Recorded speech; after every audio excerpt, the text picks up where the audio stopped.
Welcome to this lesson. In this lesson, I'm going to show you how you can create an application load balancer. As you see in the diagram, this is the application load balancer, and this application load balancer will distribute the request among two instances, instance 1 and instance 2, and each and every instance has is protected by security group, and they are part of the single target group.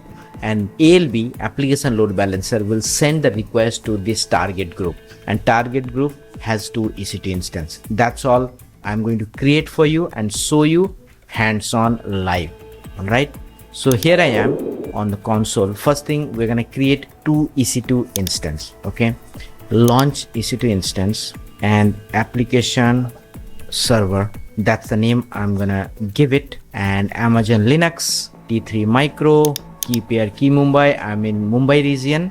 And security groups, I'm going to use existing one, and that's the one is default because I have the default security group, and this security group has a rule to allow HTTP request and SSH request. Okay, and 8 GB of root volume. We are not configuring any of these file system or S3 advanced. I'm going to make this server as a web server. So I have a set of user data command ready.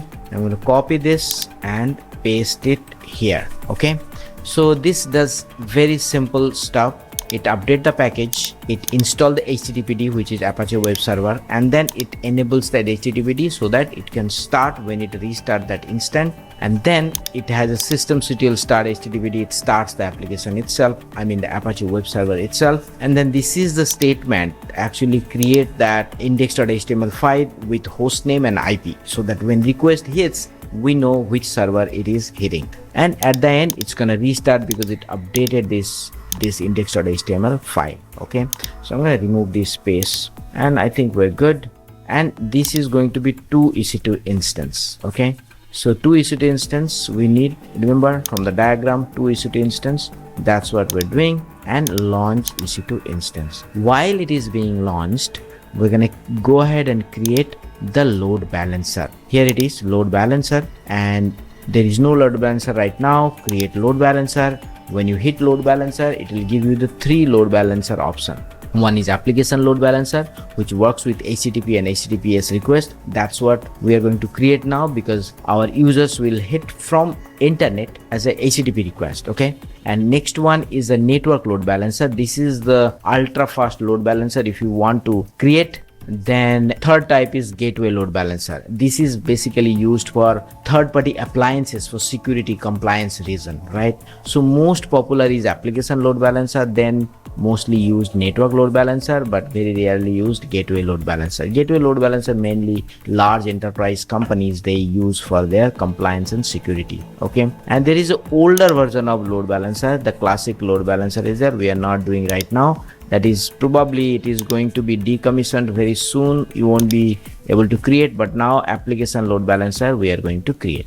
So create and name it ALB demo. That's the name I'm giving, and it is a internet facing. As you see from the diagram, user from internet is hitting the request to this load balancer. Okay, so this is the internet facing. You can also create internal facing. This is the option, but this case we are creating internet facing load balancer. IPv4 network mapping VPC is the same, but you have to choose the subnet. So in this case, I'm gonna choose at least two subnets. You have to choose subnet A and subnet B, AP South 1B, AP South 1A. And by default it is selected. That's what one availability zone, one subnet is created. Oh, that's all I'm going to choose. Security group here, you know, default security group, probably I'm not sure whether I need that. Let me see if any security group I have. Let me see demo. So ALB demo SG previously I created for another project. So this is a security group I'm creating, and let me check the security group rules before configuring it. So search ALB demo, this is the one, and if you select, that's all we need. Inbound rule, HTTP request, port 80 from source anywhere, and outgoing is by default allow all traffic. Okay, we are good. So we have a security group selected. Now listener, so this load balancer is going to listen on the particular port, so we have to configure the listener, HTTP port 80, and forward to the target groups. Yeah, that's all, but we don't have any target groups right now, so we have to create a target groups.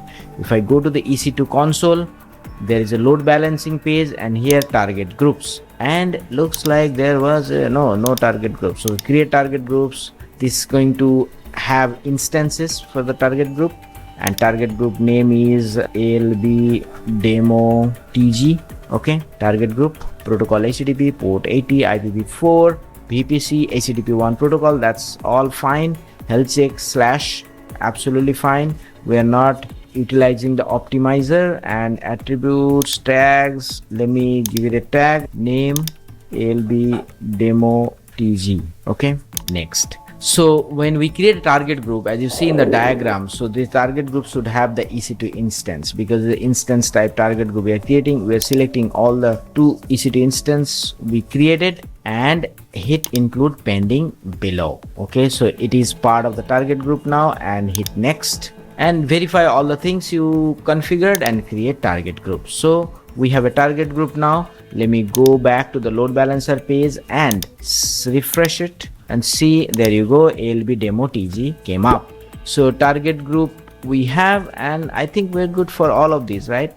So verify these configurations, review it, and hit create load balancer. So load balancer is getting created. While it is getting created, so we're gonna verify that EC2 instance web servers can we access or not. Looks like this is the old data. So I'm gonna filter it with only the running instance.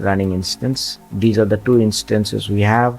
So let me name it as like a and this I'm gonna name it as a B, just to test it out. So select a instance and go and get the IP for this public IP for the a instance. I have to close these windows and HTTP. Okay, hit enter. Voila. So we are able to access web servers from the internet itself. This is from the EC2 instance itself, right? So this is a 7.124, and I'm going to check for the other one. Okay, select the B and copy the public IP from here.